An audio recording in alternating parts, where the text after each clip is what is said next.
우리의 일상이 여기 있습니다. 여러분의 오늘을 담아드립니다. 충청은 오늘입니다. 새콤달콤한 맛과 풍부한 향, 한 입에 쏙 들어가는 크기로 많은 분들의 사랑을 받는 과일 하면 딸기를 빼놓을 수 없을 겁니다. 우리나라 딸기는요, 알고 보면 K열풍을 이끄는 효자 작물이다라는 것도 알고 계신가요? 충청은 오늘 딸기가 국내외에서 많은 사랑을 받기까지 그 뒤에 숨겨진 이야기들을 들어볼까 합니다. 딸기 품종 개발에 참여하고 계신 일명 딸기 박사 한 분을 초대를 했습니다. 어서 오십시오. 네, 안녕하세요. 먼저 자기소개를 직접 한번 부탁드릴게요. 네, 저는 충청남도 농업기술원에서 채소 작물을 연구하고 있는 김현숙입니다.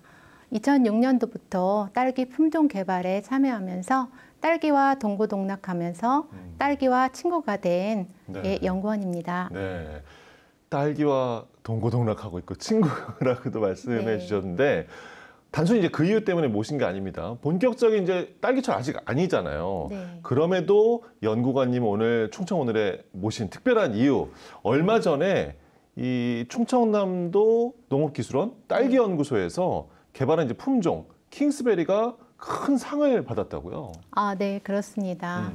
2024년 제20회 대한민국 우수 품종상에서 저희 킹스베리가 10월 16일 날 장관상을 받았습니다. 네, 지금 시상식 장면인 것 같아요, 저 사진이요. 네, 그렇습니다. 농림축산식품부 장관상, 큰 상인 거죠? 네, 그렇습니다.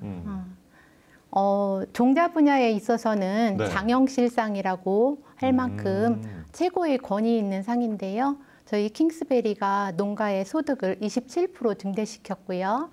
또 새로운 시장에 진출하는 신시장을 개척했거든요. 또한 얘가 해외에서도 수출하게 되었어요. 그러면서 해외 23개국에 수출을 했는데요. 그 혁신성을 인정받아서 장관상 중에서 혁신상을 받았습니다. 그렇군요. 큰 상을 받은 이제 킹스베리라는 딸기 품종인데 연구관님께서도 이제 킹스베리 그 품종을 개발하는데 직접 이제 참여를 하신 거잖아요. 개발하신 거잖아요. 네, 제가 일명 킹스베리 엄마입니다. 킹스베리 엄마다. 네, 그만큼 내가 만들었다. 이렇게 이해하면 될까요? 많은 분들 맞습니다. 여러분이 함께 하시는 건가요? 그 작업은요? 네, 품종 육성은 한 사람이 할 수 있는 게 아니고요. 물론 그렇군요. 제가 이제 주 육성하는 거는 제가 하지만 많은 사람들이 이 재배 품종에 대한 병해충이나 재배 생리나 이런 것들을 같이 참여하면서 품종이 만들어지게 되는 거거든요. 대표로 나오셨다. 네. 그렇습니다. 알겠습니다. 저는 이게 킹스베리를 솔직히 먹어보진 못했어요. 근데 보기는 봤어요. 딸기가 저렇게 크네. 그러니까 보통의 딸기보다 거의 한 두세 배 되는 크기잖아요. 그리고 이름도 뭔가 킹스베리라고 하니까 이게 왕의 과일인가? 고급스러운 이미지를 갖고 있는 딸기이더라고요. 킹스베리. 이 킹스베리는 어떻게 해서 이제 처음엔 개발하게 되신 건가요? 2007년도 처음 이제 킹스베리 교배를 하게 됐는데요. 이때는 이제 일본 품종인 아키히메가 이제 많이 한 30% 정도 재배되고 있었어요. 그래서 우리나라에서요? 재배되는 딸기가요? 그래서 이 아키히메를 대체하려고 품종 육성을 시작했습니다. 그래서 이제 엄마는 아키히메 품종이고요. 아빠 같은 경우는 0013-09라고 하는 딸기 연구소에서 육성한 품종인데요. 얘들 둘을 이제 교배를 해서 교배를 해서 그렇게 품종이 개발이 되는군요. 네, 교배를 해서 품종을 만들게 되었는데요. 처음 만들었을 당시는 과일이 너무 크고 약간 물음편이 있었어요. 그래가지고 유통상에 문제가 있겠구나 해서 크다고 해서 다 좋은 게 아니군요. 이제 커서 진짜 저는 굉장히 좋았거든요. 근데 농가들 같은 경우는 이제 딸기를 판매할 때 포장을 해야 되잖아요. 근데 이제 과일이 너무 크다 보니까 한 상자에 담기에 너무 큰 거예요. 그래가지고 얘를 품종 보출을 해야 되나 하는 가장 큰 고민을 많이 했어요. 처음에는 이거 품종 출원할까 말까도 고민을 하신 거라고요? 킹스베리가요? 그렇죠. 네, 대부분이 품종이 이제 서량에 비교되고 있어서 서량보다 더 뛰어난 이제 신규성이나 네네. 또 품질의 고품질이나 이런 게 있어야 되는데 킹스베리 같은 경우는 서량보다 크거든요. 한 맞아요. 2배 정도 크다 보니까 야, 이것도 품종 등록하면 되지 않을까? 우리나라도 이렇게 큰 품종이 필요하지 않을까? 또 이제 육성 당시 이제 고민을 많이 했다고 했잖아요. 그래서 연구소에 오시는 분들마다 딸기 맛을 5년 동안 보여드렸어요. 5년이나요? 네. 바로 품종 그 출원하신 게 아니고요? 아, 네, 그렇습니다. 그리고 이제 농가에 재배하고 또 이제 체험하는 농가들이 그 당시에는 많았거든요. 그래서 체험 농가에 재배하면서 소비자 반응을 봤는데 아이들이 너무 좋아하는 거예요. 그래가지고 저희 장장님한테 일단 크니까 아이들이 네. 이제 좋아하는 그 반응을 이제 얻으신 거군요. 네, 그래서 장장님한테 이 품종 내도 되겠습니다. 네. 네, 그렇게 해가지고 이제 품종 보호 출원을 하게 되었습니다. 사실 그러니까 쉽지 않은, 그러니까 이거를 뭐 세상에 내놔야 되나 말아야 하나 망설이게까지 했던 것이 그러니까 이제 킹스베리인데, 네. 그러니까 기대보다는 아까 뭐 시장에서 상당히 이제 좋은 실적도 네. 올렸다고 네. 판매가 많이 됐다는 이야기 해주셨잖아요. 네. 예상보다 상당히 높은 그런 네. 결과를 얻게 되신 건가요? 그렇죠. 이제 농가분들의 이제 노력도 많았고요. 이제 이 품종이 이제 2018년도에 농림축산식품부에서 이제 미래클이라는 K푸드 품목으로 선정되게 되었습니다. 미래클이라는. 예, 미래의 클 가능성이 큰 작목이다. 앞으로 기대가 많이 되는 품종이다 이런 거군요. 네네, 그렇죠. 그러다 보니까 이제 2009년도에 처음 동남아 시장에 28톤을 수출하면서 이제 큰 과일, 동남아에서는 큰 과일을 엄청 좋아하시거든요. 소비자들이. 시장 특성이 있군요. 네. 네. 그리고 동남아에서는 대부분 자기들이 먹는 것보다도 선물을 하는 거에 익숙해 있습니다. 네네. 그래서 선물하기에 좋은 품종, 예, 이러다 보니까 입소문 나면서 이제 수출이 해달라는 그 나라가 많아지게 됐습니다. 예. 네. 그래서 앞서 말씀해 주신 것처럼 네. 무려 세계 23개 나라에서 그렇죠. 좋은 반응을 얻고 있는 네. 것이 킹스베리인데, 킹스베리 말고도요. 네. 논산하면 딸기, 네. 딸기하면 논산이지 네. 않겠습니까? 딸기 시장에서 실제 논산의 위상이랄까요? 얼마나 실제 재배가 되고 얼마나 또 판매가 되고 있나요? 혹시 네. 논산 지역이 딸기 주산단지의 이제 시군 면적으로 따져서요. 예. 제일 많거든요. 1,094헥타를 차지하고 있습니다. 수치로만 들어서는 확 와닿지는 않는데요. 네. 저희 지금 한국 이제 딸기 재배 면적이 5,600헥타거든요. 전국 재배 면적이. 네네. 그 중에 1,094헥타니까요. 3분의 1이 좀. 아니요.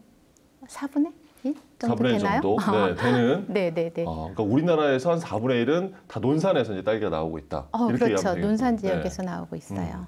논산이 이제 전국 제1의 딸기 주산지가 된 것에는 농민들의 땀과 노력도 큰 기여를 한 것이겠지만, 오늘 나와주신 이제 딸기 연구소, 네. 딸기 연구소에서 더 맛 좋고 이제 품질 좋은 딸기를 개발하기 위해 노력해온 분들의 역할이 상당히 이제 컸을 겁니다. 지금까지 이 딸기 연구소에서 개발한 딸기 품종은 모두 몇 가지 정도 되나요?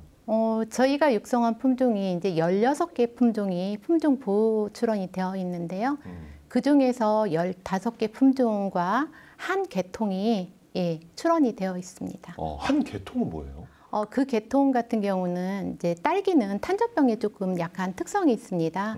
그래서 이제 탄저병에 강한 품종을 만들기 위해서 탄저병 저항성 계통을 육성했는데요. NS95라는 건데 그것도 제가 2016년 네. 킹스베리하고 같이 보호 출원을 했습니다. 예. 포함해서 이제 15종 이제 더 네. 출원이 되어 있는 거군요. 네네. 우리가 이제 자주 접하는 뭐 킹스베리도 그렇고 아까 이제 서량 같은 것도 그렇고 충남농업기술원 딸기연구소에서 개발된 것들이 많아서 왠지 이제 저도 뿌듯하기도 하고, 맛있는 딸기를 먹게 해주신 것 무엇보다 이제 감사를 드리는데 네, 고맙습니다. 설향이 네. 저도 참 좋아합니다. 아, 네. 인기가 정말 많은 품종인데 설향이 만들어지기 전까지는요. 우리나라 딸기 시장에서 국산 품종이랄 게 사실 잘 없었다고 하는데 그게 맞나요? 네, 거의 없었죠. 98%가 일본 품종이었는데요. 98%가 다 일본산이에요, 그러면? 네, 대부분이 품종이? 일본산이었습니다. 그래서 아키히메라고 들어보셨을 거예요. 장이 레드펄이라는 품종이 네네네. 장이. 네, 예, 재배되고 있었죠. 아. 예, 그러면서 이제 2002년에 우리나라가 국제식물 신품종 보호 동맹이라는 곳에 가입하게 됩니다. 그때 가입을 하면서 일본이 이때다 싶어가지고 네. 저희가 98% 품종을 일본산 품종을 재배하고 있었잖아요. 그러다 보니까 한 주당 5원씩 계산해서 매년 30억의 로얄티를 달라고 했어요. 한 주당이요? 네네네, 5원. 그럼 네. 다 합치면 엄청난 금액 아닌가요? 30억이요. 매년 30억. 네. 네, 그렇게 되면서 또 2004년에는 우리나라에서 일본에 수출을 했거든요. 근데 이제 수입 제한 조치까지 하면서 국내 딸기 수출이 80%까지 떨어지게 됐습니다. 딸기 농가들은 타격이 정말 엄청 컸겠네요. 네. 그렇죠. 그때 이제 농가들로부터 우리가 맘 놓고 수출할 수 있는 국산 품종, 예. 로얄티 부담을 줄일 수 있는 품종을 육성해 달라고 요구가 상당히 컸습니다. 그래서 우리의 품종, 국산 네. 품종이 반드시 필요했던 상황이 생겼던 거군요. 네, 그렇죠. 예. 네, 이미 이제 94년도에 이제 충남 농업기술원에서 지역 특화 장목으로 딸기 연구소가 논산에 지어지게 됐습니다. 예. 이때 출범하면서 97년도부터 본격적으로 농가에서 로얄티를 해해 주지 않고 네네. 또 수출을 할 수 있는 그런 품종 개발에 이제 모든 연구진이 매진해서요. 6년에 걸쳐서 연구를 해서 매양이라는 품종이 나왔고요. 예. 2005년도에 설향이라는 품종이 매양, 설양 그렇게 네. 해서 나오게 된 거군요. 네, 그렇습니다. 예. 참 귀한 품종들이네요. 지금 네. 이렇게 말씀 들어보니까요. 네. 충청 오늘 이 딸기 품종 개발을 위해서 수십 년에 애써 오신 충남농업기술원 김현숙 연구관과 함께 하고 있는데요. 그 설양 네. 계속 이야기를 하게 되는데 우리나라 딸기 시장에 또 하나의 네. 획기적인 변화를 가져온 거라고요. 네, 설양 같은 경우는 이제 재배 면적이 지금 현재도 80% 이상을 차지 81% 정도 재배하고 있는 네. 아주 국산화를 선도한 품종이고 일본으로부터 우리 딸기를 완전히 자주 독립시킨 품종인데요. 얘가 또 하나의 역할을 한 게 뭐냐면 네. 딸기 하면 그 전에 네. 언제 많이 드셨나요? 먹는 거요? 네. 시기요? 네. 딸기는 원래 이제 봄 과일이었죠. 네, 맞아요. 봄 과일. 대부분 봄철 과일로 알고 계신데요. 딸기 같은 경우는 이제 설향이 나오면서 그 판도가 확 바뀌었습니다. 생각해 보니까 저도 어릴 때는 딸기를 그러니까 봄에 먹었었던 것 같은데 어느새인가 점점 겨울에 이제 봄에 접어들기 전에도부터 먹었던 것 같아요. 맞습니다. 지금 설향 같은 경우는 요즘은 차츰 빨라져서요. 11월 하순부터 나오기 시작하는데 11월부터요. 네, 보통 이제 본격적으로 출하되는 게 12월 달입니다. 그리고 또 가장 이제 비싸게 팔 수 있는 게 크리스마스 시즌이거든요. 네, 그래서 설향은 이제 네. 원래 설향이란 이름이 눈 속에 핀 향기로운 딸기라는 그래서 설향이라고 붙였거든요. 예, 그러면서 우리가 이제 겨울철에도 맛있는 딸기를 즐길 수 있게 된 게 바로 설향 덕분입니다. 그렇군요. 설향 덕분에 겨울에도 맛있는 딸기를 먹게 된 거군요. 그렇습니다. 네.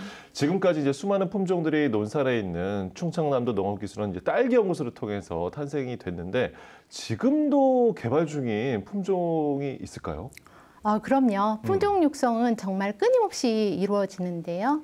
저희 이제 충남 농업기술원 딸기 연구소에서는 기존에 저희 같은 경우 이제 설향이나 매양 같은 경우는 전통 교배 육종에서 이루어졌거든요. 네네. 네, 이제는 그 전통 교배 육종에 디지털 육종을 접목해가지고 보다 맛이 좋고 네네. 이제 병에도 강한 이런 품종을 만들려고 다변화에 신경 쓰고 있습니다. 상당히 좀 어렵네요. 디지털 육종 네. 개발 어떤 건지 조금 더 설명해 주실 수 있을까요? 우선은 이제 우리가 보통 아날로그 시대, 네네. 디지털 시대라는 것처럼 이제 딸기 육종에도 이제 순수하게 이제 엄마와 아빠의 우수한 형질을 가지고 이제 교배 육종을 했어요. 전통적인 교배 육종을.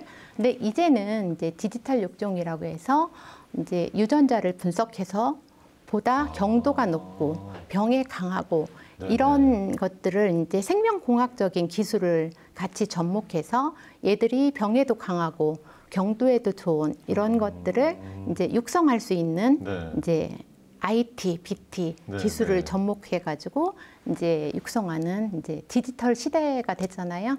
이렇게 해서 저희도 마찬가지로 병에 강한 품종, 저장성이 좋은 품종을 만들려고 노력하고 있습니다. 예. 앞으로 이제 딸기 연구소에서는 또 어떤 계획이 있는지 연구관님의 개인적인 목표도 간단히 끝으로 들어보겠습니다. 네, 저희 충청남도에서는 무엇보다도 소비자들이 이제 맛있게 먹을 수 있는 품종, 이제 다양한 소비를 원하고 있거든요. 그래서 다양성을 가진 품종 육성과 수량도 높고 맛과 향이 좋은 품종을 육성하고자 하고요. 무엇보다도 저희가 이제 지역 특화 장목으로서 이제 충청남도의 자랑거리이기도 한데요. 이 특화 장목 그 연구 기관 중에 저희가 대표적이거든요. 네네, 딸기가 네, 딸기 네. 연구 기관으로서는 예. 그래서 재배 기술하고 이제 시설의 고도화 또 이제 딸기가 조금 더 가격을 잘 받을 수 있도록 이제 부가가치 향상을 위한 가공 기술 등을 개발해 가지고 농가 소득을 이끌려고 하고 있고요. 가장 중요한 건 이제 충청남도에서는 스마트팜 재배 기술을 이용해서 새로 농사를 짓는 이제 청년 농부들과 농가분들이 수직 등대할 수 있도록 모두 노력하고 있습니다. 예, 앞으로도 더 맛있고 품질 좋은 딸기 기대하겠습니다. 오늘 나와주셔서 고맙습니다. 네, 감사합니다. 오늘은 우리가 흔히 먹을 수 있는 딸기에 숨겨진 흥미진진한 이야기들 들어봤습니다. 충청은 오늘이 준비한 오늘의 소식 어떠셨나요? 수많은 연구자들과 농부들의 땀과 노력 그리고 자연이 함께 어우러져 만들어낸 결과물들 대한민국 농업의 미래를 밝히는 희망의 씨앗이 아닐까 싶은데요. 앞으로도 우리 농산물, 우리 과일 더 많이 드시고 아껴 드시기 바랍니다. 앞으로도 우리 지역의 다양한 소식들 하루하루 담아 전해드릴게요. 저희는 다음 시간에 꼭 돌아오겠습니다. 고맙습니다.